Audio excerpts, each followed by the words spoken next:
오늘 우리에게 주신 하나님 말씀 창세기 6장 13절에서 22절 말씀 제가 봉독해 올리겠습니다. 하나님이 노아에게 이르시되 모든 혈육 있는 자의 포악함이 땅에 가득함으로 그 끝날이 내 앞에 이르렀으니 내가 그들을 땅과 함께 멸하리라. 너는 고페르 나무를 너를 위하여 방주로 만들되 그 안에 칸들을 막고 역청을 그 안팎에 칠하라. 네가 만들 방주는 그러하니 그 길이는 300규빗, 너비는 50규빗, 높이는 30규빗이라.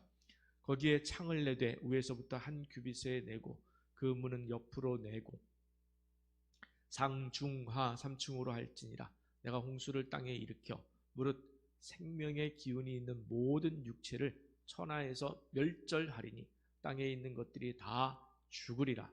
그러나 너와는 내가 내 언약을 세우리니 너는 네 아들들과 네 아내와 네 며느리들과 함께 그 방주로 들어가서 혈육 있는 모든 생물을 너는 각기 암수 한 쌍씩 방주로 이끌어들여 너와 함께 생명을 보존하게 하되 내가 그 종류대로 가축이 그 종류대로 새가 그 종류대로 가축이 그 종류대로 땅에 기는 모든 것이 그 종류대로 각기 둘씩 4개로 나아오리니 그 생명을 보존하게 하라. 너는 먹을 모든 양식을 4개로 가져다가 저축하라. 이것이 너와 그들의 먹을 것이 되리라. 노아가 그와 같이 하여 하나님이 자기에게 명하신 대로 다 준행하였더라. 아멘. 우리 하나님 말씀에 아멘 합시다. 아멘. 성경을 읽다가 지금까지 수십 번은 읽었을 본문이었지만은 정말 전혀 새롭게 느껴지는 두려움과 마주해야만 했습니다. 정말 빛이 보이지 않는 까마득한 절벽 끝에 선 두려움이었습니다. 그때 이 시가 다시 생각이 났습니다. 여러분과 함께 나누었던 시지만 오늘 또 한번 나누고 싶은 로버트 슐러 목사님의 절벽 가까이로 부르셔서 한번 제가 다시 한번 읽어보겠습니다. 절벽 가까이로 나를 부르셔서 다가갔습니다. 절벽 끝에 더 가까이 오라고 하셔서 더 가까이 다가갔습니다.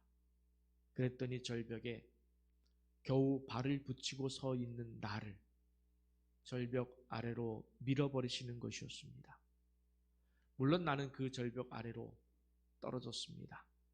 그런데 나는 그때서야 비로소 알았습니다. 내가 날 수 있다는 사실을. 근데 여러분, 제가 여기다 옵션 하나를 더 달았다고 했죠. 절벽 아래로 떨어지라고 해서 떨어졌다. 그래서 나는 호박처럼 깨져 죽었다. 스데반처럼. 그리고 제 마음에 이런 두려움이 찾아왔습니다. 그래도 이 시에서 절벽 끝의 두려움은 그래도 어느 한순간이었지 않겠는가. 어느 한순간이었지 않겠는가. 그런데 그 절벽 끝에서의 삶이 120년이라면 그 절벽 끝에서의 삶이 120년이라면 이런 질문이 저한테 훅 들어온 거예요. 오늘 하나님께서 노아를 찾아오셨습니다.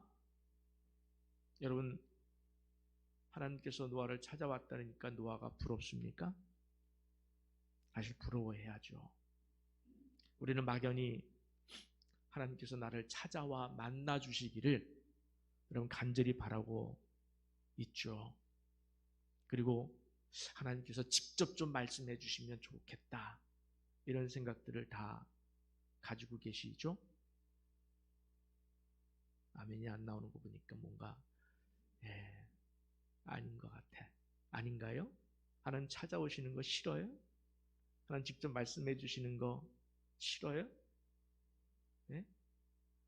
목사님이 또 뭔가 함정을 파놓고 나를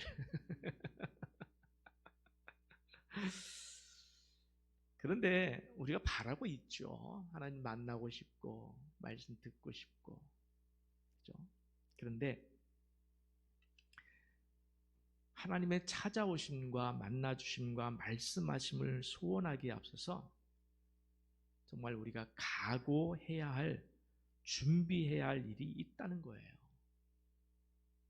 찾아오셔서 10년이 아니라 그 이상이라도 까마득한 절벽 끝에서 사는 인생을 살라 라고 말씀하셔도 내가 순종할 준비가 되어 있어 하나님 저를 찾아와 말씀하여 주시옵소서 라고 그렇게 기도하고 있냐는 거예요.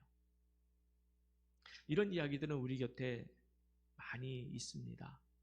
예를 들어서 어느 날 갑자기 하나님께서 아마존의 오지라든지 또 아프리카의 오지 선교사로 부르신다든지,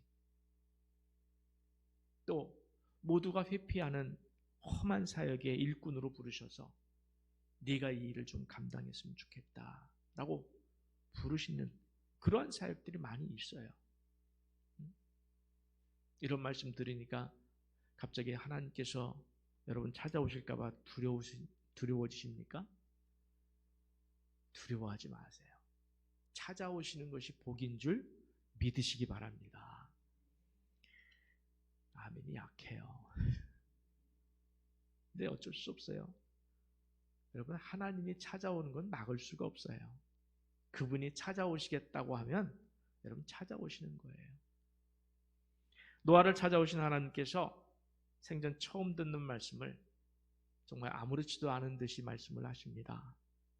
방주라는 것을 만드는데 그 길이가 무려 135m라고 그래요.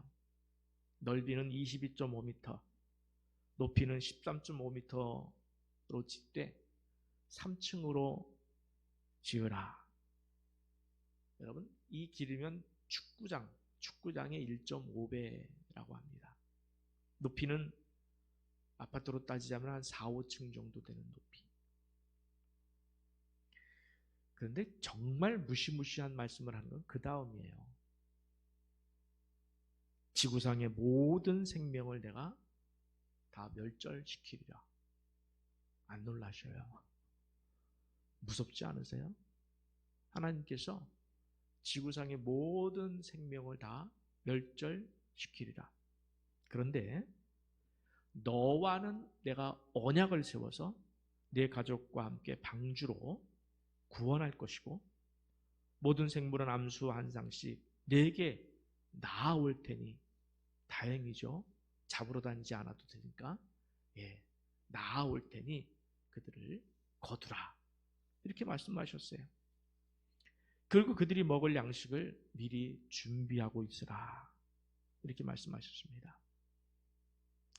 말씀을 읽으면서 참 간단하고 참 쉽게 말씀하시는구나 이렇게 느꼈어요.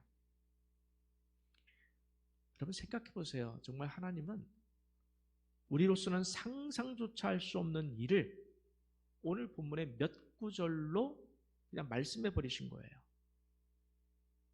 근데 그 기간이 무려 몇 년이라고요? 120년. 물론 다른 해석도 있습니다만 전통적인 보수적인 해석으로 120년 이거를 오늘 정해서 여러분에게 말씀을 드립니다. 120년이 걸리는 일이에요. 여러분 아십니까? 혹시 코끼리가 하루에 몇 킬로를 먹어야 되는지? 코끼리가 하루 식사량이 200kg. 뒤로 배설하는 양만 40kg. 한 마리가. 여러분 그 사나운 맹수는 또 어떻게 하고요? 저는 참 저는 너무 징그러워서 저는 정말 두려워요. 그 징그럽고 두려운 뱀들은 어떻게 하고, 무엇보다 방주를 만들어 보기는커녕 보지도 못했는데, 여러분 괜찮으세요? 하나님께서 이렇게 말씀하시는 것이? 그런데 이런 두려움을 생각해 보다가 어떤 두려움보다, 사실은 그 어떤 두려움보다 가장 큰 두려움과 어려움은 따로 있구나. 뭘까요, 여러분? 뭐였을까요? 저는 그렇게 생각했어요. 세상 사람들의 시선이라고 생각했어요. 세상 사람들의 시선에 대한 두려움이 가장 컸지 않겠는가. 사람들은 하나님께서 홍수로 진멸하실 수밖에 없을 정도로 땅이 부패하여 포악함이 땅에 가득했다고 그랬어요. 그러니까 그런 자들이 노아를 곱게 봐주겠냐는 거예요. 사람은 몸이 힘든 건 참을 수 있어요. 그죠? 몸이 힘든 건 그때만 지나면 돼요. 그런데 마음이 힘든 거는 사실 더욱 견디기가 어려운데 주변 사람들이 아무도 이해해 주지 않아요. 뭐라고 그랬을까요? 바다에다 짓는 것도 아니고 산에다 지어야. 미쳤구나. 응? 미쳤구나. 미쳐도 좀 곱게 미치지 하면서 친구들도 다 떠났을 것이고 그 누구도 이해하지 못해줬을 거예요. 비아냥거리고 손가락질하고 따돌림 당하고. 근데 이 기간을 좀 주목하고 싶은 거예요. 몇 년? 120년. 120년. 여러분이 노아가 한번 되어보세요. 하나님께서 어느 날 찾아와서 이런 말씀을 하신 거예요. 방주를 준비하고 120년 동안 준비를 하라. 괜찮으세요? 저를 생각해 봤어요. 몇 날 며칠이고 뜬 눈으로 밤을 새웠을 것 같아요. 식음을 전폐할 일 아닙니까? 엄청나게 큰 바위 덩어리가 제 가슴을 짓누르는 기분이 들 것 같아요. 아무 생각이 안 나고 그냥 왠지 눈물만 흐를 것 같습니다. 하나님이 왜 나에게 이러시나? 나 좀 내버려 두시지. 왜 나에게 이러시나? 저는 아무리 상상력을 동원해도 어떻게 설명할 길이 없어요. 노아의 마음을. 제가 아무리 설명해도 아마 노아의 마음에 10분의 1, 100분의 1, 1000분의 1도 안 될 것 같아요. 하나님, 좀 말이 되는 명령을 내리셔야 그래도 제가 순종할 것 아니겠습니까? 이걸 저보고 하라고요? 아이고, 저는 그럴 만한 재주도 없고 능력도 없습니다. 하나님, 다른 사람을 한번 찾아보시는 게 어떨까요? 어? 이런 말씀 하실 것 같으면 다시는 저를 안 찾아오셔도 괜찮을 것 같습니다. 이것이 제가 가장 공손하게 예의를 갖춰서 하나님께 드린 대답입니다. 그런데 보면 마지막 절 22절에 뭐라고 기록되어 있습니까? 저는 이 말씀을 보면서 무서운 말씀이라고 생각해요. 정말 이 말씀이 너무 무서워요. 너무 무서워요. 한번 다시 한번 읽어보겠습니다. 6장 22절 시작. 노아가 그와 같이 하여 하나님이 자기에게 명하신 대로 다 준행하였더라. 안 무서우세요? 하나도 얼굴이 무서워하는 눈빛이 아니야. 무서워요. 안 무서우세요? 전 정말 너무 무서운 거예요. 저는 이 말씀 앞에서 짙은 흑암 속에서 까마득한 절벽 위에 선 그 무섭고 두려운 마음이 와닿은 거예요. 왜냐하면 여러분 이 말씀이 왜 성경에 기록되어 있는 거예요? 창세기 6장 22절 이 말씀이 왜 성경에 기록되어 있는 거예요? 왜 우리 보고 보라고 하는 거예요? 왜 우리에게 읽으라고 하는 거예요? 너희도 이렇게 살아라 라는 뜻이에요. 너희도 이렇게 살아라는 뜻이에요. 명하신 대로 다 준행했더라. 여러분 노아는 120년 동안 이 모든 일들을 다 준행했답니다. 안 놀라세요? 우리 교회 성도들은 참 은사를 크게 받은 게 하나 있어요. 안 놀라는 은사.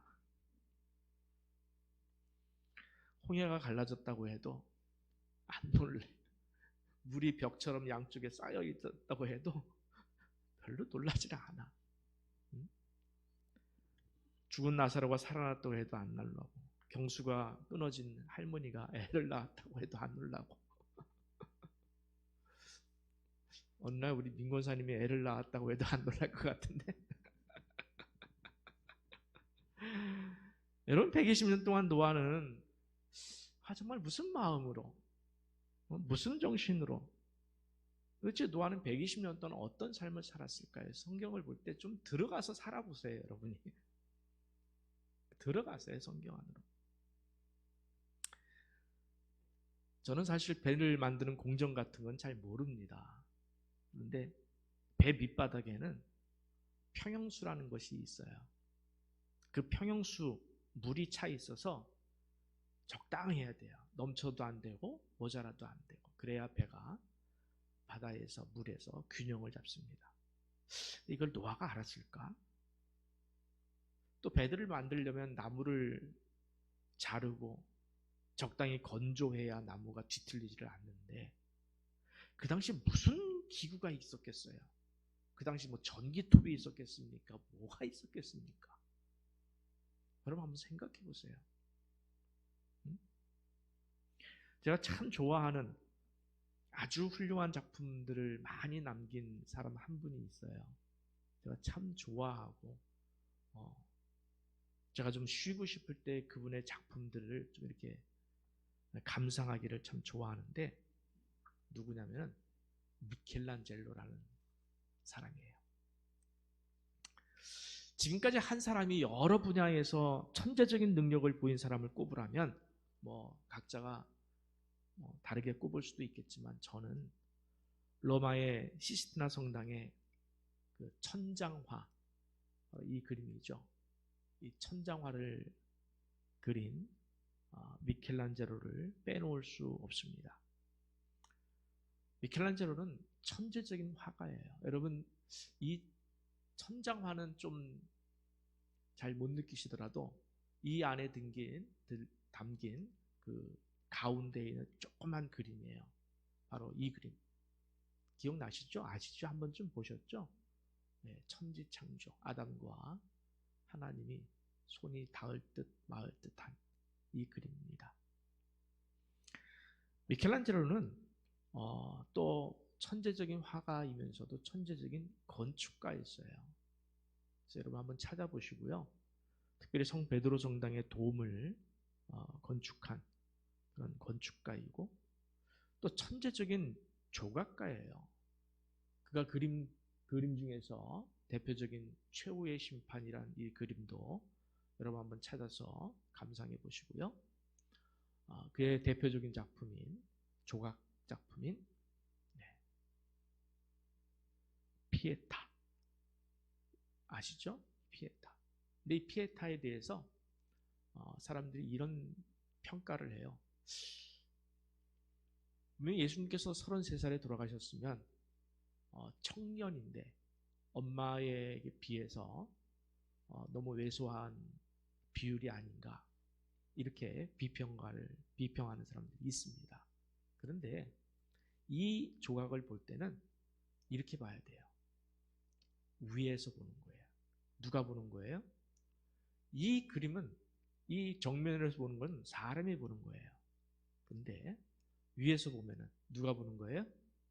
하나님이 보시는 거예요. 미켈란젤로는 애당초 사람이 보는 기준이 아니라 하나님이 보는 기준으로 이렇게 비율을 맞춰서 했다고 하는 제가 드리는 팁입니다. 거기에 시까지 지은 사람이에요. 놀라운 사람이죠.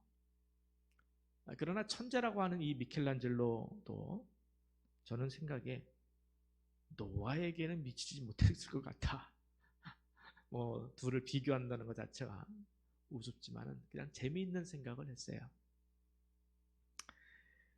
노아 이야기에서 저를 가장 두렵게 하는 대목은 무려 120년이라는 기간이에요. 전 정말 두렵습니다. 하나님의 말씀에 순종하는 동안 그가 얼마나 힘들고 여러분 120년 동안 그가 얼마나 힘들고 고독했을까요? 하나님의 말씀에 순종하는 동안에 얼마나 많은 난관에 부닥쳤을까요? 배를 만들다고 하지만 하나님이 자세히 설명을 했다고 하지만 여러분 그걸 직접 만든다고 한번 생각해 보세요. 얼마나 많은 난관에 부닥쳤을까요? 기술자가 하는 것도 아니고 자기와 아들들이 만드는 건데, 가족이. 저는 생각에 얼마나 많이 도중에 다 버려두고 그냥 도망가고 싶었을까? 저라면 그런 생각이 들어요. 그냥 다 때려치우고 도망가고 싶다. 120년. 그런데 결국 방주를 지었습니다. 어떻게 지을 수 있었을까? 여러분, 누가 했을까요? 물론 노아야 그 가족의 손에 의해서 지어진 방주였습니다마는 순간마다 정말 하나님의 은혜와 하나님의 지혜의 결과가 아니었겠습니까? 모세가 하나님으로부터 성막의 설계를 자세히 듣고 내려와서는 그 복잡하고 정교한 성막을 만든 것처럼 노아도 하나님께 방주의 설계를 듣고 하나씩 하나씩 다 만들어낸 거예요. 전 정말 노아가 순종할 수 있었던 힘이 무엇인지를 좀 찾고 싶었어요. 오늘 말씀의 핵심은 바로 여기에 있어요. 제가 정말 본문을 읽으면서 120년, 이 무서운 120년을 노아가 순종할 수 있었던 동력이 무엇일까? 힘이 무엇이었을까? 그걸 찾고 싶었습니다. 왜냐하면 그래야 우리도 순종할 것 아니겠습니까? 그래야 우리도 그 길을 갈 수 있을 것 아니겠습니까? 너희도 이렇게 하라 라고 말씀하시고 계신데 그 힘을 알아야 우리도 그 길을 갈 수 있기 때문에 그래요. 그래서 여러분과 함께 성경을 좀 찾아보고 싶은데 창세기 6장 8절에서 9절 말씀입니다. 우리 함께 봉독해 올리겠습니다. 창세기 6장 8절에서 9절 시작. 그러나 노아는 여호와께 은혜를 입었더라. 이것이 노아의 족본이라. 노아는 의인이요 당대의 완전한 자라. 그는 하나님과 동행하였으며. 한 구절 더 보겠습니다. 히브리서 11장 7절입니다. 제가 읽습니다. 믿음으로 노아는 아직 보이지 않는 일에 경고하심을 받아. 그 다음 단어를 주목해 주세요. 뭐라고요? 경외함으로. 저는 개인적으로 이 단어를 무척 좋아합니다. 그리고 하나님 앞에 우리가 이 마음으로 살아야 된다고 저는 생각해요. 그리고 이 단어의 뜻을 계속해서 묵상하시기를 바랍니다.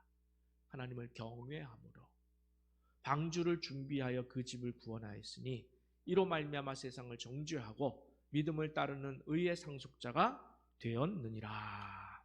아멘. 여기 노아가 120년 동안 방주를 짓기까지 하나님의 말씀에 순종해낼 수 있었던 비밀이 담긴 여러 가지 단어들이 숨겨져 있어요.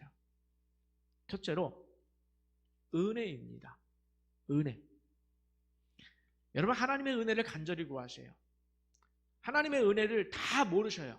우리는 다 몰라요. 원래 알 수가 없어요. 여러분, 하나님의 은혜라는 것은 하나님 자체를 구하는 거예요. 하나님의 능력과 지혜를 구하는 거예요. 하나님 전체를 구하는 거예요. 그 하나님 전체가 내 삶 가운데 임재하기를 구하는 것, 그게 바로 하나님의 은혜예요. 창조주 하나님의 지혜와 능력을 구하는 거예요. 그 능력이 내 인생 가운데 펼쳐지길 구하는 거예요. 그래서 이런 마음으로 주여 오늘도 내게 은혜를 주옵소서. 주의 은혜가 아니면 살 수 없습니다. 제 인생 가운데, 제 가정 가운데, 제 기업 가운데, 우리 교회 가운데 하나님의 은혜를 주옵소서. 은혜를 부어주옵소서. 여러분, 친히 시간과 장소를 정해서 지난 40일 기도학교에서 분명히 말씀을 드렸고 가르쳐 드렸습니다.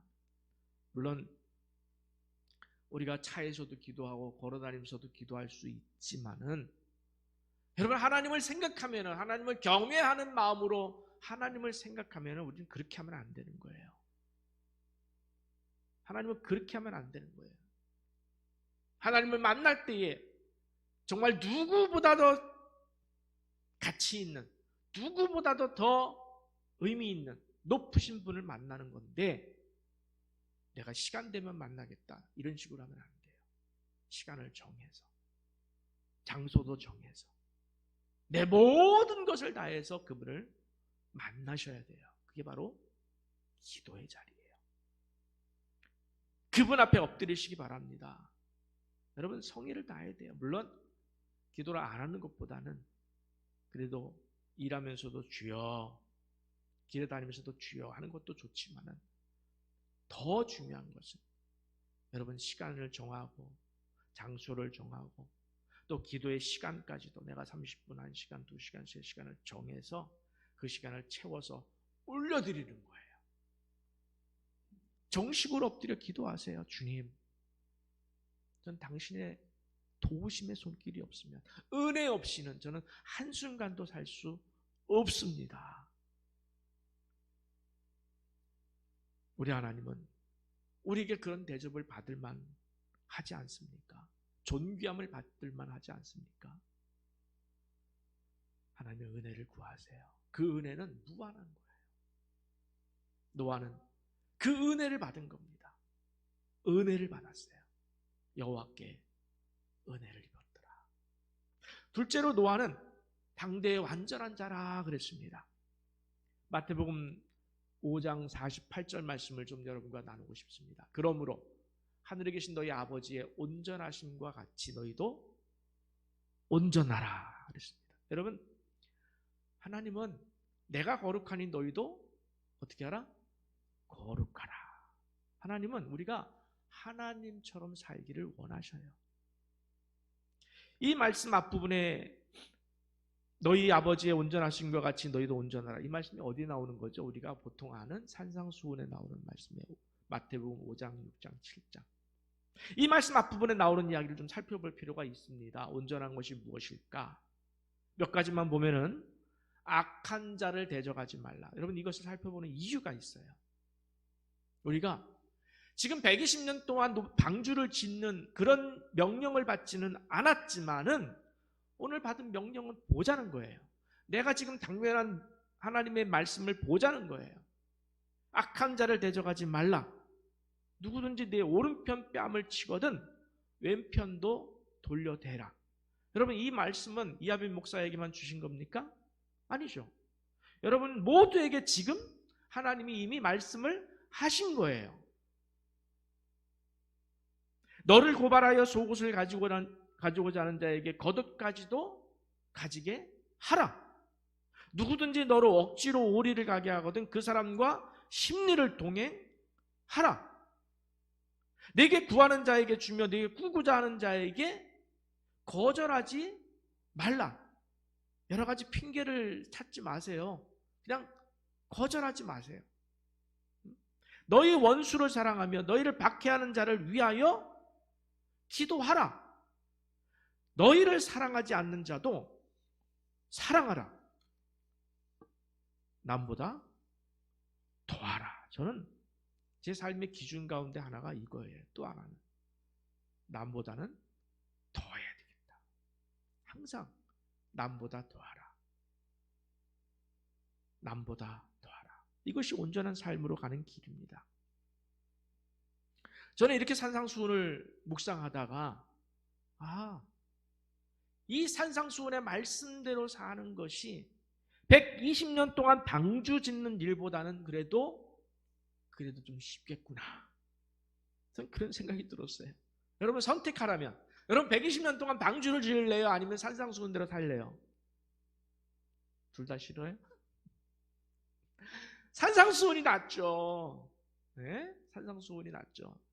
다행히 하나님이 지금 우리에게 너 120년 동안 방주 지으라고 안 하셨고 산상수훈대로 살라고 하셨어요. 여러분 노아를 생각해서라도 산상수훈대로 사시기를 축복합니다. 아멘이 왜 이리 약해요? 좀 합시다.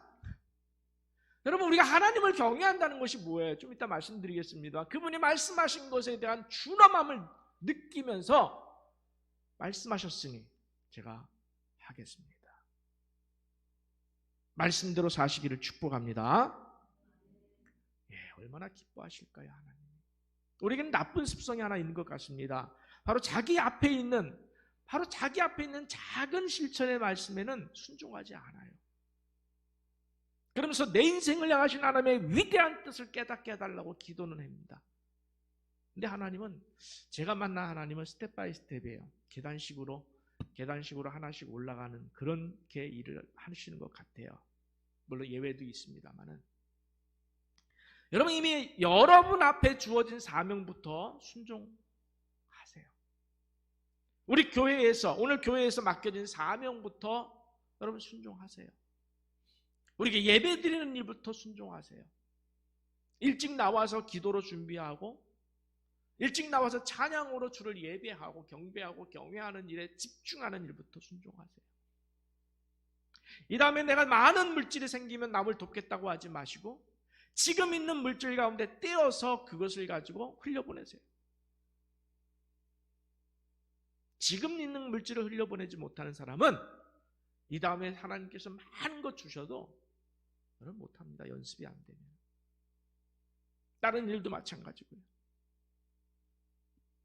적어도 이런 일들이 방주 짓는 일보다는 그래도 쉽지 않겠느냐는 거예요. 제가 노아의 방주 이야기를 설교를 하고 또 준비하고 말씀을 읽으면서 제 마음속에 이런 마음이 들었어요. 산상수훈에 집중하자. 하나님께서 어느 날 찾아와서 저보고 너 노아의 방주를 만들라 하시기 전에 주님, 제가 산상수훈에 집중하겠습니다. 여러분, 진심으로 하나님 말씀을 만나세요. 말씀을 통해서 하나님을 진심으로 대하세요. 하나님을 겉으로 대하면 안 되는 겁니다. 세 번째로, 노아는 하나님과 동행했다고 했습니다. 성경에 하나님과 동행해서 죽지 않고 하늘로 올라간 사람 누구죠? 에녹이 있죠. 에녹에 대해서 히브리서 11장 5절은 이렇게 해석해주고 있습니다. 하나님을 기쁘시게 하는 자라. 기쁘시게 하는 자라. 즉 하나님과 동행한다는 것은 하나님을 기쁘시게 해드리는 일이에요. 하나님을 기쁘시게 해드리는 일이 담겨져 있습니다. 어렵지 않아요.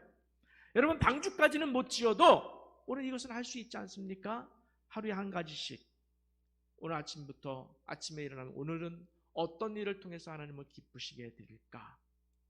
여러분, 하루에 한 가지씩 하나님을 기쁘시게 해드리면 365일 동안 몇 가지를 기쁘시게 해드릴 수 있어요? 365가지. 엄청나죠? 지금 여러분이 하는 것에 비하면 아마도 제가 볼 때 1년에 365가지 생각해서 하나님을 기쁘시게 해드린다? 만만치 않을 거예요. 새로운 목표를 정하세요. 여러분, 말씀을 들을 때마다 결단하세요. 결심하세요. 저는 어렵게 정말 이 설교 준비를 했잖아요. 정말 어렵게 준비를 합니다. 아주 그냥 온 힘을 다해서 해요. 어떤 때는 몇 주 전부터 묵상하고 또 묵상하고 자료도 찾아보고, 그리고 목요일 아침부터 시작해서 목, 금, 토, 물론 다른 일들 중간에 하면서도 계속 집중을 합니다. 그러면 들으시는 여러분도 좀 무게감 있게 들어줬으면 좋겠어요. 말씀을 듣고 오늘 하나님께서 내게 주시는 말씀이구나. 아멘. 결단해야 되겠다. 결심해야 되겠다. 여러분, 순종하세요. 좀 끊으라는 건 좀 끊어버리고, 버리라는 건 좀 버려고, 하라는 건 좀 제발 좀 하시고. 누가 하라고? 하나님이. 누가 끊으라고? 하나님이. 하나님이 지금 말씀하시잖아요. 성경에 말씀하시잖아요. 저는 우리가 좀 하나님을 진심으로 만났으면 좋겠습니다. 그분을 진심으로 대했으면 좋겠어요. 그것이 그분을 경외하는 일이에요. 그래서 네 번째, 히브리서 11장 7절에 보면은 노아에 대해서 뭐라고 표현하고 있냐? 하나님을 경외했다라고 했습니다. 제가 강조했던 이 경외예요. 경외. 이 경외라는 단어는 저를 참 붙잡고 있는, 매료된, 또 묵상하는, 붙들고 싶은, 그냥 하나님 앞에 그냥 경외심을 갖고 싶어요. 경외. 너무도 깊은 단어라고 생각을 합니다. 그리고 순종에 필요한 첫 번째이자 최고의 힘이 바로 이 경외라고 저는 정의하고 싶어요. 우리에게 정말로 필요한 하나님 앞에서의 태도, 여러분, 경외하는 자 앞에 여러분 함부로 할 수 없잖아요. 경외하는 자 앞에 어떻게 우리가 딴짓을 합니까? 제발 여러분 곁에 계신 하나님 여러분 곁에 계신 줄 아시죠? 여러분 안에 계신 줄 아시죠? 그 하나님을 무한하게 하지 않았으면 좋겠어요. 제 경험이에요. 하나님을 무한하게 만드는 일을 하지 않아야 되겠다. 어떻게 해야 되는 거죠? 하나님을 인정해 드리세요. 하나님을 여러분 삶 가운데 인정해 드리세요. 저도 제 과거를 되돌아보면은 하나님이 제 옆에서 얼마나 저를 보고 무안해 하셨을까?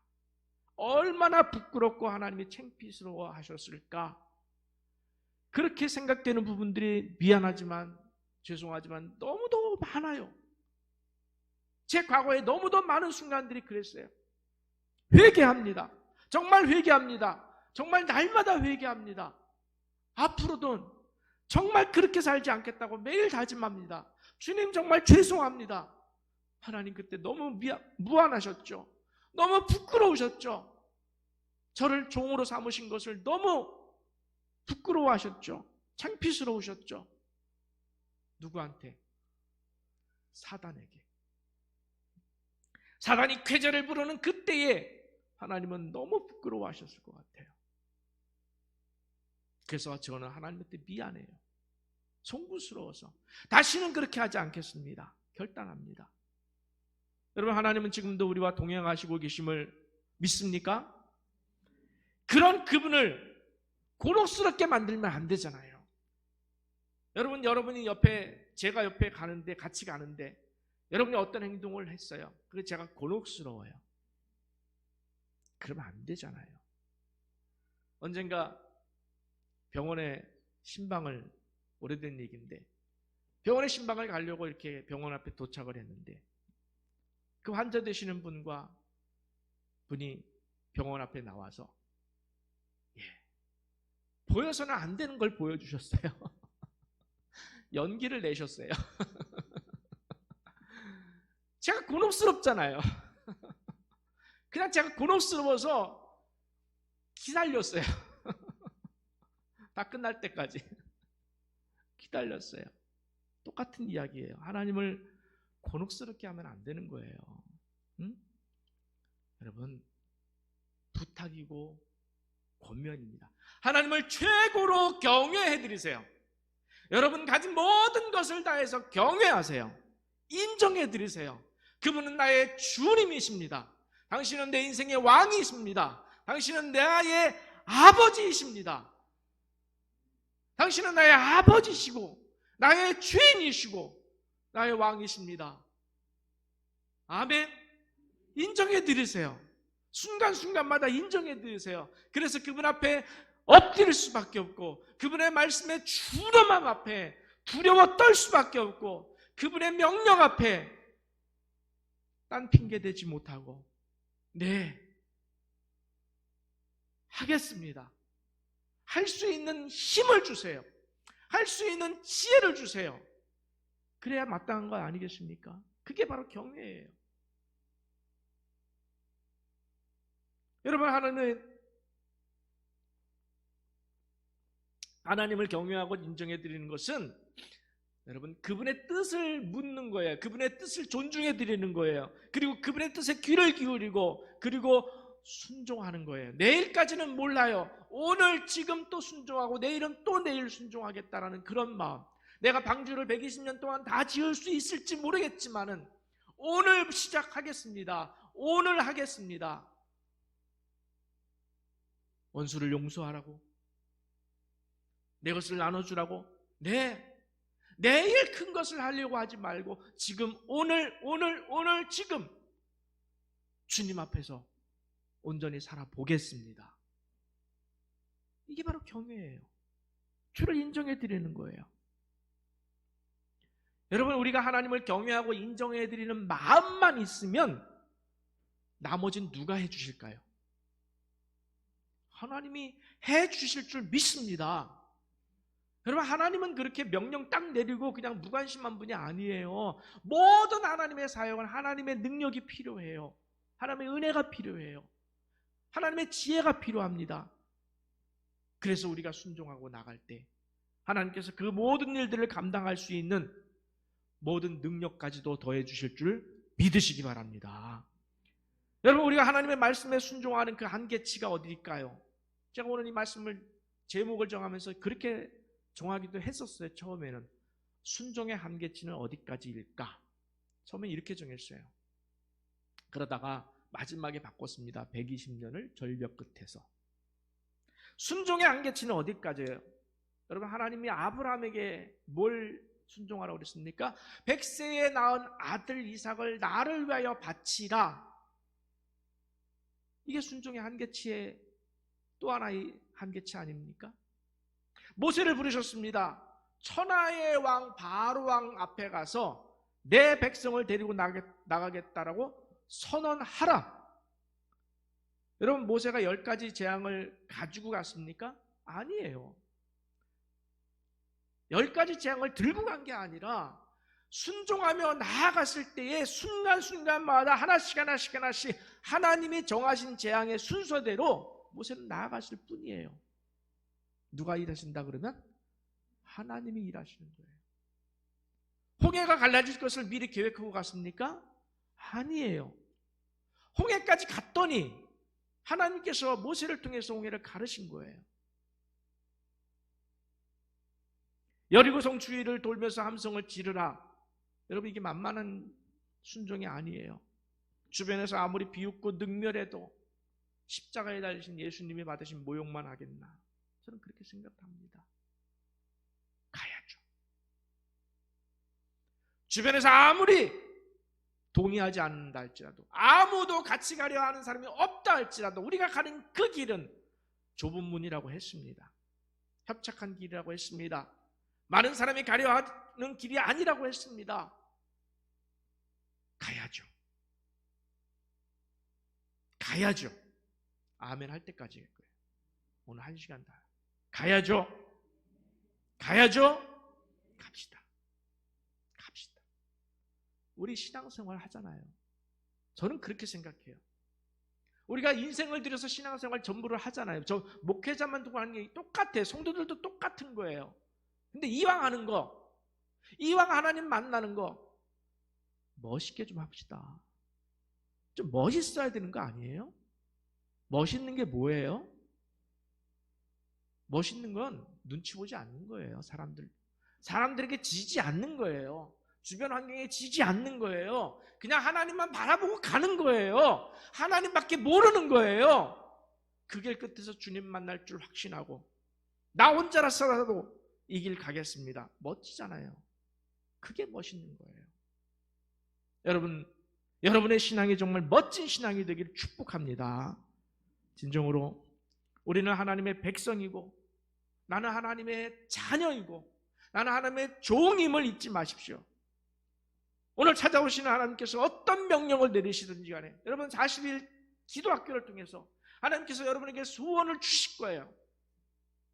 어떤 소원을 주시든지 간에 또 기도를 통해서 여러분의 마음과 생각을 지켜주신다고 그랬어요. 여러분 마음과 생각에 어떤 결단을 요구하시든지 간에 아멘 하겠습니다. 왜? 누굴 위한 하나님의 명령이죠? 저를 위한 명령이에요. 하나님의 영광을 위한 명령이에요.